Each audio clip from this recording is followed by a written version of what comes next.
Hello friends, how are you all? Hopefully आप सब अच्छे होंगे। आज हम IC38 का चैप्टर नंबर 4 लेकर हाजिर हुए हैं। Let's begin. हमारे चैप्टर नंबर 4 का नाम है regulatory aspects of insurance agent. मतलब जो हमारा इंश्योरेंस एजेंट होता है उसको कौन कौन सी रेगुलेशंस गवर्न करती हैं, उन रेगुलेशंस के बारे में हम आज स्टडी करेंगे। ये रेगुलेशंस इंश्योरेंस एक्ट 1938 के तहत आती हैं। आपको इस एक्ट का नाम याद होना चाहिए कि ये इंश्योरेंस एक्ट 1938 का है। आगे बढ़ने से पहले मैं आपको एजेंसी रिक्रूटमेंट के 3 डिफरेंट फॉर्म्स के बारे में बताना चाहूँगा कि जब भी हम किसी पर्सन को एजेंसी देते हैं तो उससे फॉर्म 1A या फॉर्म 1B साइन कराते हैं।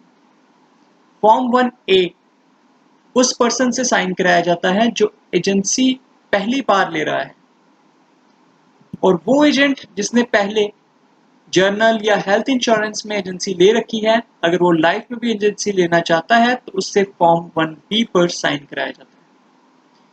और थर्ड फॉर्म जो है वो फॉर्म 1C है, वो रेजिग्नेशन के काम आता है कि अगर कोई एजेंट अपनी कंपनी से रिजाइन देना चाहता है तो फॉर्म 1C कंपनी उसको देती है। अब हम इस वीडियो को 3 सेक्शंस में डिस्कस करेंगे कि एग्जाम होने से पहले क्या होता है, एग्जाम के टाइम क्या होता है, और एग्जाम क्लियर होने के बाद क्या क्या कोड ऑफ कंडक्ट्स फॉलो करने पड़ते हैं एक इंश्योरेंस एडवाइजर। सबसे पहले एग्जाम से पहले की बातें हम डिस्कस करेंगे। इसमें फॉर्म 1A या फॉर्म 1B साइन करेगा जो एजेंट है, अपना पैन कार्ड डिटेल्स सबमिट करेगा। पैन कार्ड डिटेल्स बहुत ही इंपॉर्टेंट होती हैं क्योंकि पैन लुकअप में जाकर कंपनी चेक कर सकती है कि क्या ये पर्सन किसी और लाइफ इंश्योरेंस, हेल्थ इंश्योरेंस या जनरल इंश्योरेंस में ऑलरेडी एजेंसी का काम कर रहा है। क्योंकि ये एक रूल है कि एक पर्सन एक ही लाइफ इंश्योरेंस में काम कर सकता है एक टाइम, एक ही हेल्थ इंश्योरेंस में और एक ही जनरल इंश्योरेंस में। ये वेरिफिकेशन जो है डेजिग्नेटेड ऑफिशियल के द्वारा की जाती है, और वो चेक करते हैं कि क्या एजेंट का नाम सेंट्रलाइज्ड लिस्ट ऑफ एजेंट्स में है और क्या एजेंट का नाम centralised list of black listed agents में है। अगर किसी का नाम ब्लैक लिस्टेड एजेंट में डाल दिया जाता है तो उसको कोई भी कंपनी हायर करने से पहले उसको रिजेक्ट कर दिया जाता है।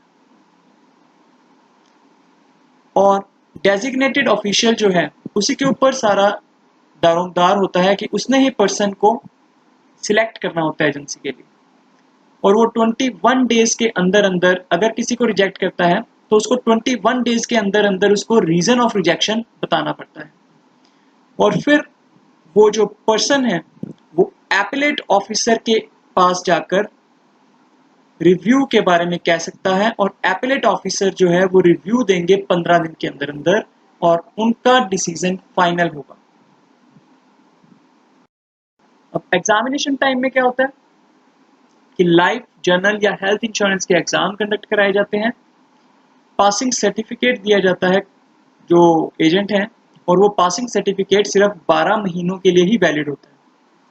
मतलब जब आप पास हुए, जो आपको पासिंग सर्टिफिकेट मिलेगा उसके 12 महीने के अंदर अंदर ही आपको किसी कंपनी में अप्लाई करना पड़ेगा, नहीं तो वो इनवैलिड हो जाएगा और आपको दोबारा से एग्जाम देना पड़ेगा। इसके बाद कंपनी आपको ID कार्ड देगी और अपॉइंटमेंट लेटर इशू करेगी। और अगर आपका आई कार्ड गुम हो जाता है या खराब हो जाता है तो आपको डुप्लीकेट लाइसेंस भी इशू कर सकती है। अब एग्जाम होने के बाद कुछ कोड ऑफ कंडक्ट्स हैं जो एजेंट को फॉलो करने पड़ते हैं। उनमें हम पहले डूज के बारे में बात करेंगे कि जो काम एजेंट को करने चाहिए, बाद में डोंट्स के बारे में जो उसको नहीं करने चाहिए। अपना लाइसेंस, कस्टमर अगर उससे लाइसेंस की डिमांड करे तो उसको दिखाना पड़ेगा, अपनी कमीशन बतानी पड़ेगी, एजेंट कॉन्फिडेंशियल रिपोर्ट में कस्टमर की सारी डिटेल्स प्रॉपर करेक्ट लिखनी पड़ेंगी, और उसको प्रीमियम मतलब किस्त कितनी बनी है वो भी डिस्क्लोज करनी पड़ेगी। अब हम डिस्कस करेंगे कि एजेंट को क्या क्या नहीं करना चाहिए।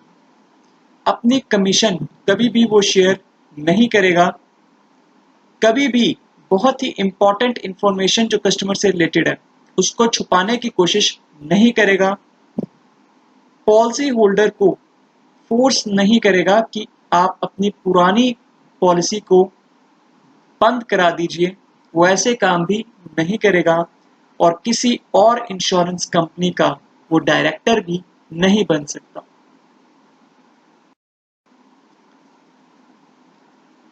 अब किसी भी एजेंट की एजेंसी को सस्पेंड या कैंसिल भी किया जा सकता है। अगर एजेंट कुछ भी गलत काम करता है तो उसकी एजेंसी कैंसिल कर दी जाती है।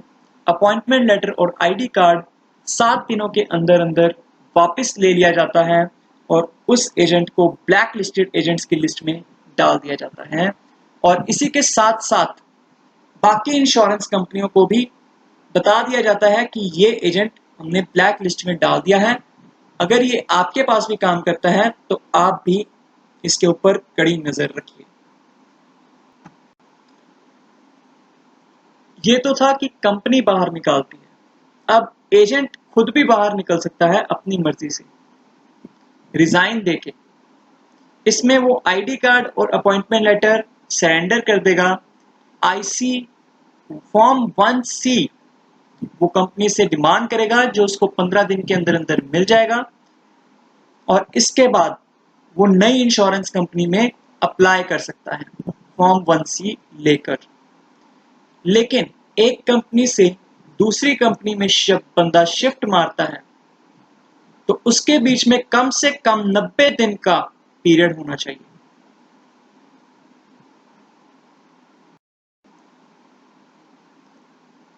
अब कुछ जनरल कंडीशंस के बारे में हम डिस्कस करेंगे। इंश्योरेंस एजेंट अगर कोई गलत काम करता है तो उसको अप टू 10,000 रुपीज का फाइन लग सकता है और अगर इंश्योरेंस कंपनी या उसका कोई रिप्रेजेंटेटिव इस गलत कामों में संलिप्त पाया जाता है या वो किसी ऐसे एजेंट को एजेंसी दे देते हैं जिसको अथॉरिटी नहीं है इंडिया में काम करने की, तो उस इंश्योरेंस कंपनी को भी 1 करोड़ तक का फाइन हो सकता है। और एक बहुत ही इंपॉर्टेंट पॉइंट है लास्ट, जिसमें कहा गया है कि कोई भी insurance company principal agent, chief agent और स्पेशल एजेंट्स अपॉइंट नहीं कर सकती।